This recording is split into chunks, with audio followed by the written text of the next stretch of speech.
Yo, di punggol, nandito ngayon tayo sa ating reaction video na kung saan nandito tayo sa channel ni Banat Kapanig TV.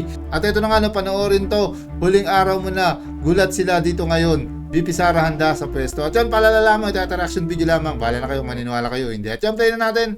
Ang balitang viral attorney ngayon sa mundo ng social media na dapat malaman ng taong bayan malaya sa administrasyong bangag. Ito ang naging New Year's wish ni Davao City 1st District Representative Paulo Duterte kasabay ng pagsalubong nito sa taong 2026. Dahil nga dito ay marami sa ating mga kababayan ang nagsasabi na wag daw di o manong paabutin pa ng taong 2028 para maging maayos ang bansang Pilipinas. Dapat ay manumpa na di o mano si BP Sara Duterte upang sa ganon ay matapos sa di o mano ang paghihirap at pagdurusang tinatamasa ngayon ng sambayan ng Pilipino. Gaano kaya ito katotoo mga kapanig? Ating alamin. Pero bago natin simulan ng balitang ito, kung bago ka pa sa aking channel, ay huwag mong kalimutang mag-like, mag-share, mag-comment at mag-subscribe at click the notification bell para updated ka sa mga bago naming mga video. At yun na nga mga kapanig. Ayon pa sa official report na inilabas ng balita ngayon sa kanilang official website, and I quote, New Year wish ni Kong Pulong Duterte, mas maayos kaysa 2025, mas makatao, mas tapat at malaya sa administrasyong bangag, end quote. Sa pagsalubong ng 2026, nagbigay ng matapang at diretsang New Year wish si Kong Pulong Duterte, isang panawagan para sa pagbabago sa direksyon ng pamahalaan. Ayon pa sa mambabatas, simple ngunit mahalaga ang hiling niya para sa bansa. Kasabay nito, nagpasalamat si Kong Pulong sa mga patuloy na sumusuporta sa kanilang pamilya, lalo na sa kanyang ama na si dating Pangulong Rodrigo Roa Duterte, nasa kasalukuyang nasa kustodiya ng International Criminal Court sa The Hague o ICC. Bagamat aminado siyang hindi perpekto ang kanyang ama, iginigiit ni Kong Duterte na nanindigan ito sa prinsipyo ng paglilingkod sa bayan, isang uri ng pamumunong anya mas kailangan ng bansa sa darating na taon. Para kay Kong Pulong, ang bagong taon ay hindi lang basta lipat ng petsa, kundi panawagan para sa mas makataong pamahalaan, mas tapat na liderato at mas malinaw na direksyon para sa sambayan ng Pilipino. Samantala, kung ating matatandaan kamakailan lamang kung saan ay umabot na sa negative 3% ang trust rating ni Pangulong Bongbong Marcos, na ayon sa marami sa ating mga kababayan ay isa sa malaking sampal ito sa kanya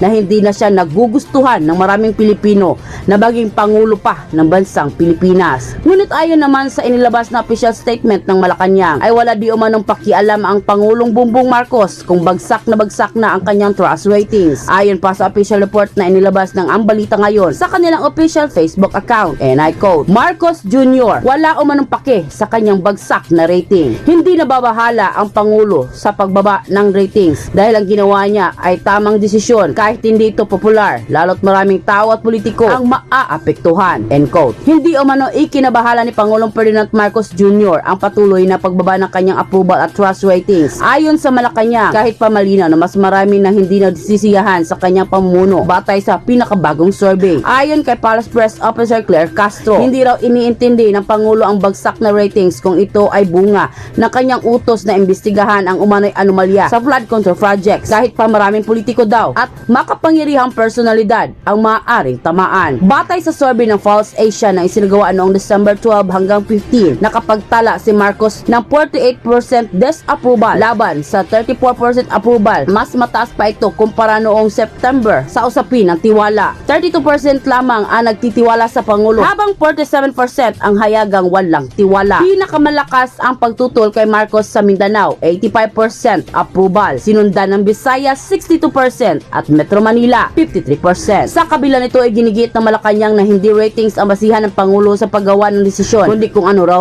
Grabe nung talagang inilagpak ng rating, no, ng ating Pangulo, na kung saan mula sa taas talagang pababa ang nagiging rating nito, no. Samantalang ang ating Vice Presidente talagang nabawasan man, pero nananatili pa rin mataas ang trust rating dito, no. At yun, tuloy pa natin. Ang sa tingin niya ay tama kahit nagdulot pa ito ng pagbagsak ng kanyang popularidad. Samantalang nananatiling mataas ang approval ng trust ratings ni Vice President Sara Duterte particular sa Mindanao, ayon pa sa parehong survey. Nang lumabas nga ang balitang ito ay umani agad ng samot-saring komento mula sa marami sa ating mga kababayan na kung saan ay marami nga sa kanila ngayon ang hindi napigilan ng kanilang sarili na maglabas ng kanilang hinaing at komento sa mundo ng social media. At ayon pa sa kanila, ang kapal talaga ng mukha ni Marcos Jr. Sinusuka na siya ng taong bayan pero ayaw pa rin mag-resign. Negative na ang rating niya pero ayaw pa rin mag-resign. Makapal na makapal talaga si Bangag. Wala naman siyang ginagawa para sa bayan. Hindi mo na mababawi yung tiwala ng tao. Kilala ka na namin, nabudol ka. Hindi na kami magpapabudol sa iyo. Sobra ang pagkakurap mo. Hindi mga tanga yung mga Pilipino. Binigyan ka namin ng second chance. Walang nangyari. It is hard to train an old dog. Bobo na Bangag pa. Pinag-aralan pa rin ni Kuting Jr. kung magkano ang nanakawin niya sa 2026 budget. Hindi mag-resign yan si Marcos. Mahalaga sa kanya bilang president. Greedy siya ng power. Walang takot sa Diyos. Akala ni Marcos sa kanyang buhay niya. Second chance, ang second chance ay yung binigyan ng Marcos ng pagkakataon na maging presidente. Hindi pinahalagahan ang pagkakataon na ibinigay ng mga Pilipino. Tama na ang second chance. Talagang sinasadya na reenacted dahil malaki ang insertion. Kaya wala nang debate. So very happy din sila. Kawawang Pilipino. Pilaglalaroan ng mga kagalang-galang na lingkod bayan natin kuno. Okay, no? Ito po ang bagong pambubudol nito ni Auntie Claire na sa tanong po sa kanya nitong isang GMA reporter na si Ivan Mayrina. Pakinggan po natin at magre-react lang po tayo rito kung anong klaseng pangbubudol meron po itong si Auntie Claire. Ayan. Pwesto lang po natin yung video. Pasok, Auntie Claire. Yan, hanapan lang natin ng magandang mapupwestuhan para mapanood natin pare-pareho. Ito pong si Auntie Claire Castro.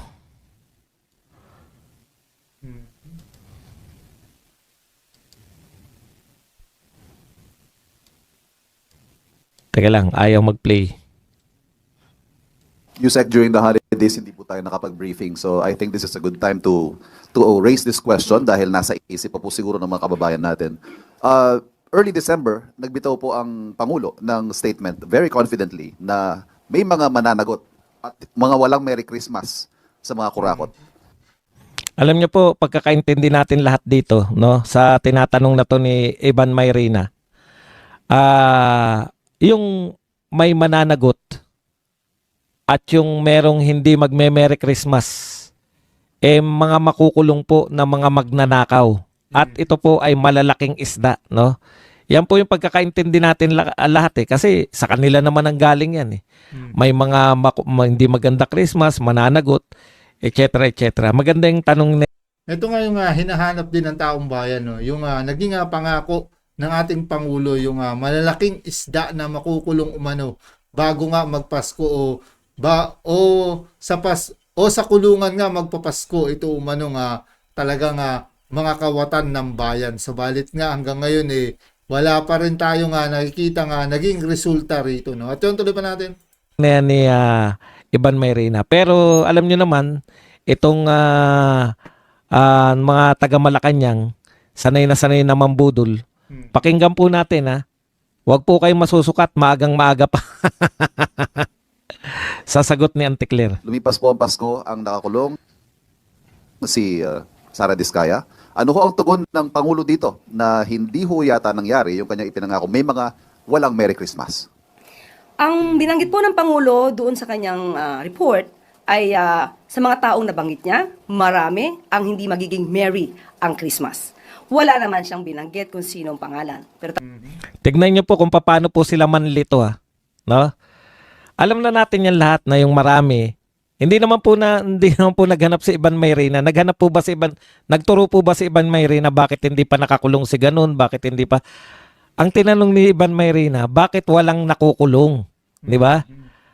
Bakit walang hindi nagme-Merry Christmas? Ito si Auntie Claire talaga yung second nature na nila yung pambubudol ng amo niya no? Wala naman daw binabanggit ng pangalan. Hindi naman po usapin ng pangalan Meron po ba o wala? Ay, shout out kay Placido Pilosopo. Meron po ba o walang napakulong? Meron po bukod sa Diskaya. Isa lang yung binanggit ni Ivan Mayrina, Diskaya lang. Di ba? Tapos sasabihin niya nga, wala namang binabanggit yung Pangulo na pangalan eh. Ang tinatanong po kung meron ba kayong napakulong. Tandaan natin, sa higit na 4 na buwan, may mga nakulong, may mga warrants of arrest na na-issue, may mga nagtago, mayroong nakikipag-usap at nagsisettle at ibinibigay, Okay, dito muna tayo. Mayroong mga nakukulong, mayroong mga inisyuan ng warrant. Yun nga po yun, yung total package. Yung sinabi nyong may nakukulong, sino po nga yung nakulong? Wala nga kayo mabanggit eh. Si Diskaya po. Yung binabanggit nyo na mga nakulong na mga maliliit na tao, mga sapsap. Ang pagkakaalam po namin, nakapagpiyansa na po lahat. Si Diskaya lang po yung talagang nakakulong. Yung meaning po namin, yung meaning po na hindi magpapasko, maganda yung Pasko, hindi merry ang Christmas. Dahil yan po, plunder po ang kaso ng mga yan. Malalaking tao po, plunder po yan. Wala pong bail yan. Kaya ang expectation ng lahat ng tao makukulong at mabubulok sa bilangguan, hindi yung nakulong at nakapagpiyansa. Yung mga na-issuean ng warrant of arrest, merong na-issuean ng warrant of arrest, bakit hindi pa rin nakukulong? Total package yan, kayong gobyerno, hindi naman kayo korte. Yung korte po, pwede po nilang ipagmalaki. Meron na kaming na warrant of arrest. Eh kayo ang gobyerno, kayo po ang huhuli sa may warrant of arrest na pinagmamalaki mo. O magugulat po kayo kung ano pa po yung pinagmamalaki nitong babae na to, no? Ang pinagmamalaki niya po, ito po yung talagang mga mukhang pera eh. settle at ibinibigay, restitution, at nagsisettle warrants of arrest na na-issue. May mga nagtago, mayroong Hindi nyo po hindi nyo dapat po ipagmalaki yung mga nagtago. Bakit hindi nyo hanapin? nakikipag-usap at nagsisettle at ibinibigay, restitution, isinusole ang karamihan sa kanilang mga kickbacks. Ayan po, diyan po sila pinapakita po nila na achievement yung pagsusoli. Isinusoli ang kanilang mga kickback. Doon po sila masaya eh. Bakit po masaya sila pag kami po taong bayan, wala po kaming pakialam sa nasoli, hindi naman po namin mapapakinabangan yan eh. Ang gusto po namin, katarungan, makulong yung mga magnanakaw. Eh, kita mo yung ngiti niya, oh. Tignan nyo lang po yung ngiti niya nung sinasabi niya, may nagsusoli. Na hindi naganap, never nangyari sa anumang administrasyon. Wala daw po nagsoli sa anumang administrasyon. Okay. Never na naganap. Gusto mo yung termino na never na naganap? Never na naganap sa lahat ng administrasyon yung ganito kalaking pagnanakaw. Never na naganap sa lahat ng administrasyon. Yung ibang administrasyon po, karamihan po ng administrasyon, porsyento lang. May tulay na pinagawa na morsyento. Mayroong dike na pinagawa na morsyento. Ito pong gobyerno lang na ito, walang naipatayo, hindi na po na morsyento, 100% po ang ninakaw dahil ghost project eh. Kaya nakakairita, no? At tuwan-tuwa pa siya na nagsasabi na dito lang daw may nagsusuli. Magkano lang po yan? Trillion po ang pinag-uusapan. Magkano lang yung sinuli? 100 billion? Wala pa pong 200 million ang sinuli. Million lang po ang sinuli. Trillion po ang pinag-uusapan nating ninakaw po. Kaya nga. Ang aga. Sa administrasyon lang po ni Pangulong Marcos nangyayari ang mga ito. Pag sabi po niya na mayroong mga taong hindi magiging merry ang Christmas, yung mga nakulong po, definitely, hindi naging merry ang Christmas. Pero hindi pa naman po natatapos ito. Kung meron pang inaabangan ng mga tao, meron din pong inaabangan ng Pangulo. Hinintay din po ang Pangulo ang mabilisang resolusyon na magbumula sa Ombudsman at sa DOJ. Kung lahat na maaaring sangkot, Bakit Ombudsman at DOJ na? Asan na yung tinayo yung ICI? Wala na silbi. ay matibay ang ebidensya at yun naman ang gusto ng Pangulo, due process ay inoobserba. Hindi pa po natatapos ang termino ng Pangulo. Marami pa po ang mangyayari at magaganap. Ayun naman pala. Naiinip lang kayo masyado. The holidays. So, sa madaling salita, hindi pa po tapos ang termino ng Pangulo. Maghintay kayo. Masyado kayong mainipin. 4 na buwan pa lang yung sinasabi niya, di ba? Maghintay po kayo hanggang malay nyo sa 2029, marisolba na lahat yan. Huwag kayong mag-alala, sa 2029, kulong na po lahat yan. Dahil si Sara Duterte na po ang presidente. Yun lang po yung punto niya. Ang umamin na po to si Auntie Claire na wala talaga tayong aasahan dito sa Pangulo na to. Kaya lang nakakairita po, no?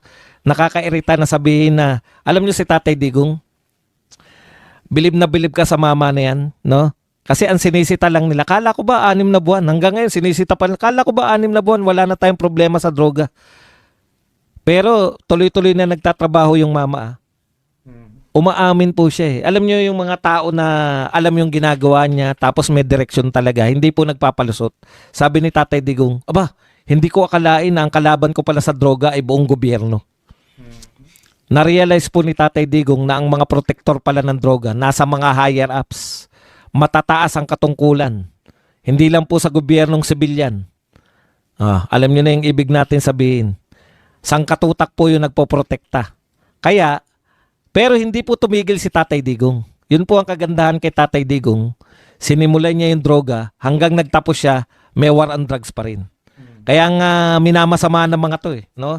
Lagi nila minamasama. Dito muna tayo kay Auntie Claire, mamaya natin puntahan yung pagmamasama nila kay Tatay Digong. Alam po ninyo, maaga po tayo kasi para makarami. Para bago magbirada, makaisa pa ulit tayo. Kasi ganun talaga eh. Kinakailangan natin magsipag. Okay. So, ang punto lang dyan ni Auntie Claire, patuloy namin kayong bubudulin, huwag kayong mag-alala. Wala na po yan eh, no? Wala na po sa usapan. Tahimik na po, nananahimik na po lahat. Ayaw na halos nilang pag-usapan. Isa na lang po ang tatanungin natin. Senator Lacson, kasi ombudsman, ang sinasabi niya, DOJ ombudsman. Yung DOJ, masaya na restitution. Di ba? Bawi lang ng pera. Walang nakakasuhan, walang mga bagong pinadadakip. Ang katakataka lang dito sa mga to, patuloy tayong niloloko eh, no? Matagal pa naman daw yung panunungkulan ni BBM. Asa na yung bago magpasko? Wala na lang yung kalimutan na lang. Yan yung problema ng mga tao na walang palabra de honor. Si Tatay Digong, nahihiya. Nahihiya siya nung nasabi niya na 6 months tapos na yung problema sa droga. Pero pinaliwanag niya na ang tindi pala ng problema ng droga sa Pilipinas, no? Talagang halos narco-politics na. Kaya hirap si Tatay Digong na doon sa sinabi niya. Pero hindi niya nilubayan. Ito pong mga to, kalimutan niyo na yung sinabi ng Pangulo na bago magpasko. Anyway, meron pa naman siyang 2 years eh. Ano po ba pagkakaiba ng another 2 years sa sinasabi niyong Pasko? Yung wala pong pakialam sa kanyang mga sinasabi, walang palabra de honor, mahirap pong kausap ng mga tao yan. Kasi baliwala na sa kanila eh. Ano ba naman yun na makapagpakulong ka ng mga 10 congressman, 3 senador, di ba? Ang saya kaya ng Pilipinas nung ganun. Ibig sabihin, napapatunayan mo yung sinasabi mo bilang Pangulo. Wala na sa kanila yan eh. Ano ngayon kung wala kami napakulong hanggang December? Ang importante sa kanila, presidente pa rin si BBM. Meron naman napakulong. Si Pokis. May reaction po, no? May reaction po rito kay... Ay, nasan na yung aking binabasa? Hala.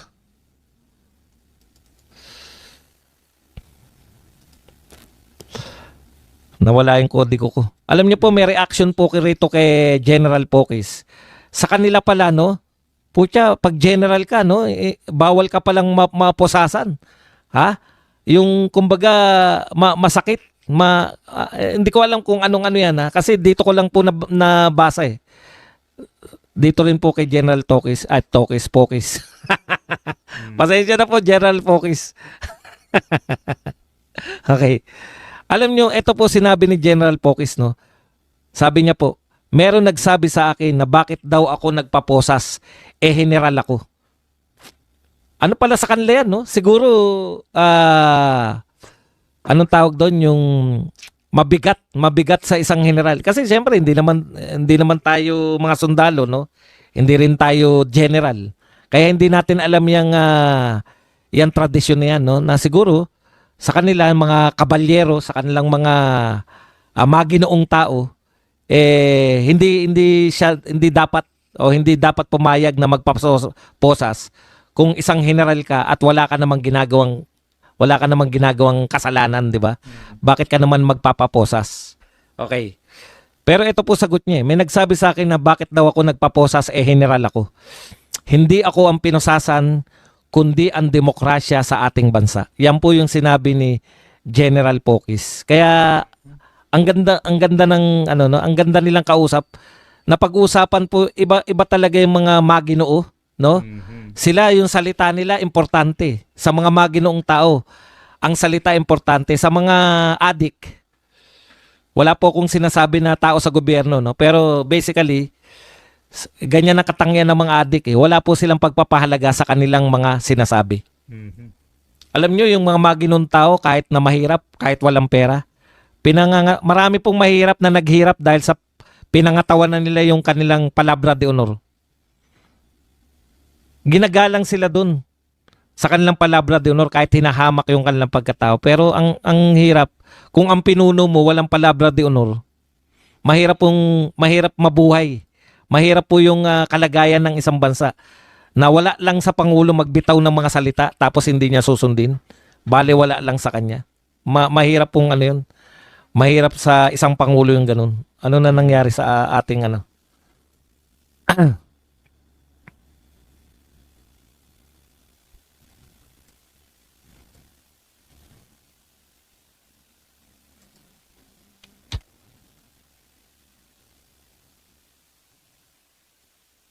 Okay, tinanggal lang po natin medyo. Ituloy na po natin kay Auntie Claire. Meron pa po siyang sinabi rito, no? Sabi po ni Greco Bellica, we asked President Trump for help. Ulit, bura-bura. We asked President Trump for your help in bringing home informer president arrested and detained by the ICC.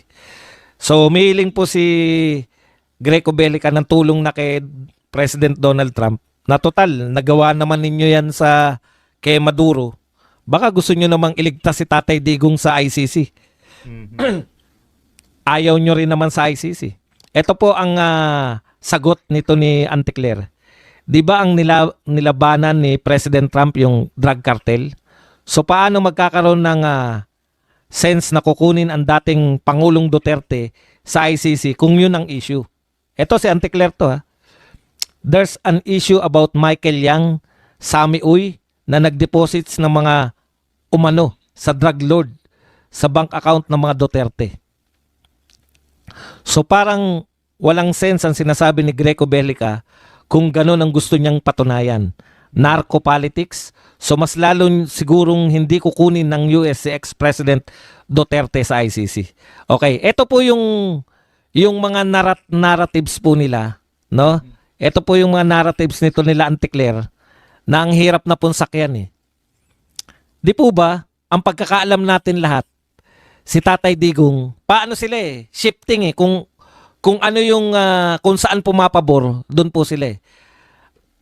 Di ba ang sinasabi ninyo, yung pagkukondak ni Tatay Digong ng war on drugs, kaya siya nakalong sa ICC, dahil yung mga pinapatay niyang drug lords, yung mga pinapatay niyang mga pusher, pinagtatanggol ninyo. Di ba pro-droga kayo? Yung gobyerno natin, pro-droga.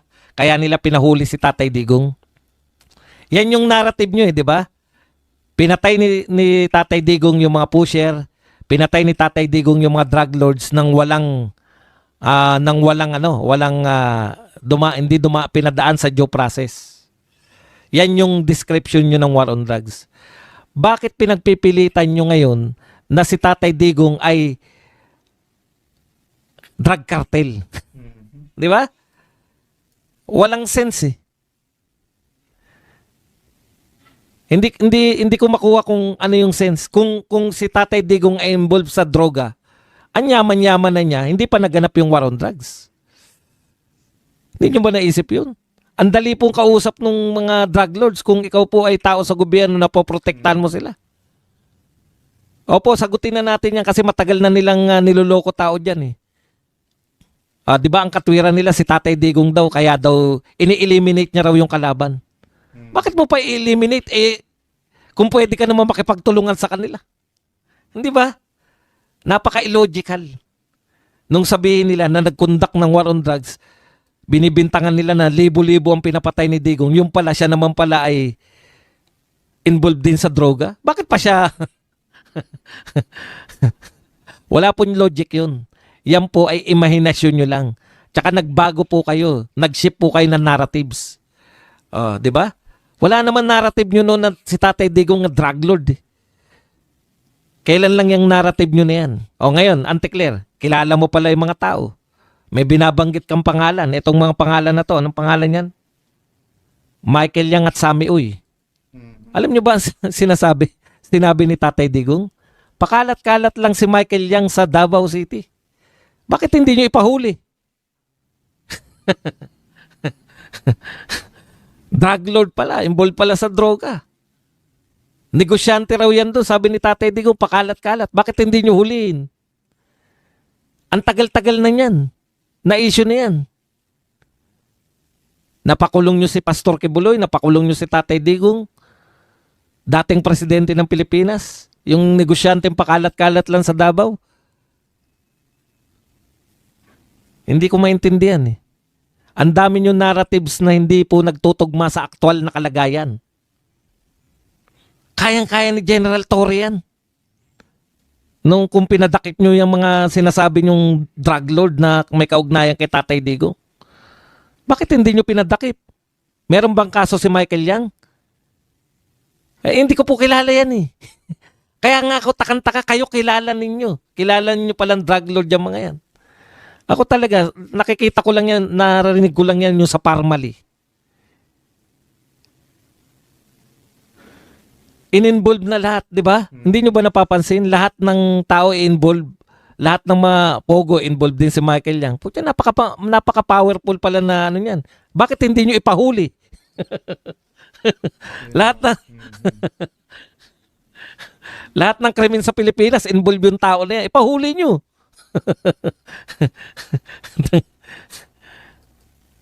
Pag binanggit yung Michael Yang, wala na. Michael Yang kasi yan. Ang tagal-tagal na yung tao na yan. Pag usapan ng pogo, Michael Yang. Usapin ng droga, Michael Yang. Usapin ng Michael Yang. Panay Michael Yang. Parmali, Michael Yang. Lahat ng krimen na nababanggit yung pangalan, bakit kaya walang humuhuli dyan? Nagtataka rin ako eh. Nagtataka na ako eh. Di ba nung Parmali, paulit-ulit yung pangalan na yan? Pogo, kasama din siya. Yan lang yata yung tao na involved sa lahat ng malalaking krimen. Wala namang humuhuli. Niloloko nyo lang yung tao eh.